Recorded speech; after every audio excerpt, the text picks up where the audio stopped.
जाके पाँव न फटे बेवाई, ऊ का जाने पीर पराई। आज दिल्ली के अंदर 72 दिनों से किसान केंद्र सरकार के द्वारा लाए गए अध्यादेश के खिलाफ धरनारत और आंदोलनरत हैं। उसके बावजूद भी हमारे देश की यह लोकप्रिय जो सरकार खुद से अपने आप को बोलती जाती है, इसके कान पे जू तक नहीं रेंगता है कि किसानों की मांग को पूरी कैसे की जाए। किसान चाहते हैं कि जो 3 अध्यादेश लाए गए हैं वापस हो जाए। यह बार बार चलता आ रहा है। 72 दिनों से इसी बात पे बातें चल रही है, लेकिन सरकार किसी भी स्थिति में हट करके बैठी हुई है कि कुछ भी हो जाए, लेकिन यह अध्यादेश वापस नहीं लेंगे।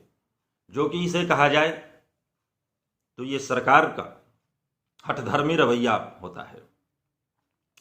सरकार कोई भी होती है, देश की जनता की माई बाप होती है।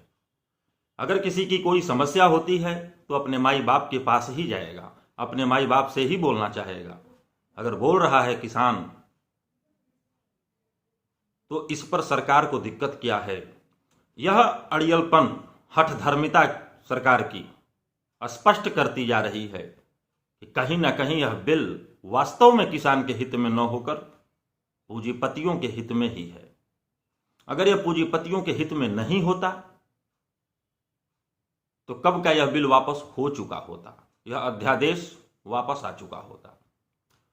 कितनी दुखद और शर्मनाक बात है कि 165 के करीब हमारे किसान वहां पे शहीद हो चुके हैं, लेकिन तंत्र के जो सरकार के तंत्र बैठाए गए हैं, सरकार के जो प्रवक्ता हैं, इनके जो सेलिब्रिटी हैं, इनके द्वारा जो नामित ऐसे लोग हैं जो पहले दिन से ही किसानों के आंदोलन को दिशाहीन करने का सुनियोजित तरीके से कारोबार करते आए।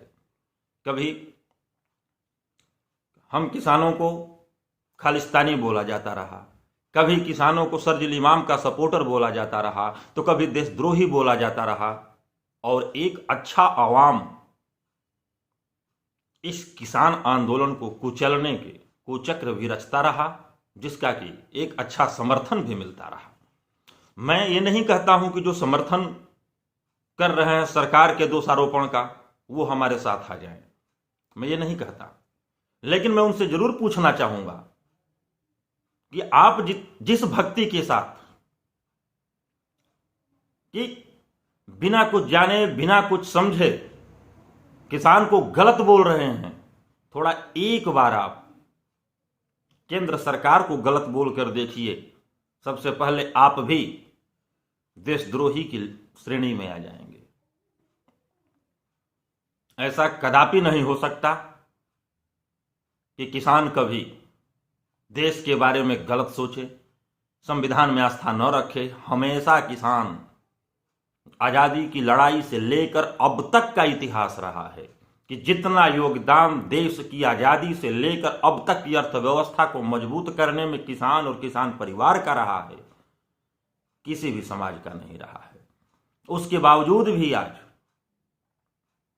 सरकार 15 संशोधन कर चुकी है, 11-12 दौर की चर्चा भी कर चुकी है, लेकिन हल क्या निकला?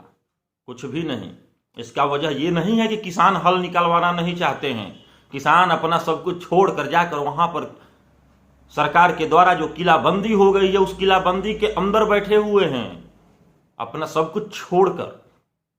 इसलिए नहीं कि वो रास्ता नहीं निकलवाना चाहते हैं, लेकिन सरकार रास्ता निकालने के पक्ष में ही नहीं है। सरकार का पहले से ही है कि हम अध्यादेश वापस नहीं लेंगे। जब आप बोलते हैं कि अध्यादेश हम वापस नहीं लेंगे, इसका मतलब कि आप पूंजीपतियों के घेरे में हैं। एक अभी हाल ही में एक रिपोर्ट आई है कि लोकतांत्रिक जो विश्व के अंदर देश हैं, तो लोकतांत्रिक पैमाने में अगर नापा जाए तो 2014 में भारत 27वें नंबर पे था। लेकिन आज की स्थिति देख लीजिए कितनी दुर्भाग्यपूर्ण है कि आज भारत 52वें नंबर पे है, 52 नंबर पे भारत है। इसका दोषी कौन?